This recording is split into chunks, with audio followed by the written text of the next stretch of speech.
Boksel, de Mannenkoor Beker Litertafel.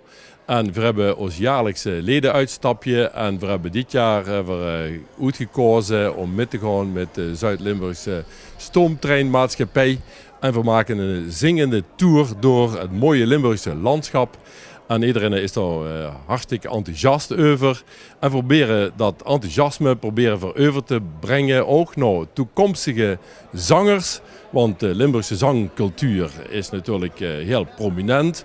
En we willen ook continueren naar de toekomst. We willen ook hier jonglu dat enthousiasme metgeven om zich te kunnen aanmelden bij de Beker Litertafel. Want we hebben als motto: zingen doet je goed. Zeker als je dat bij de Beker Litertafel doet.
Girella,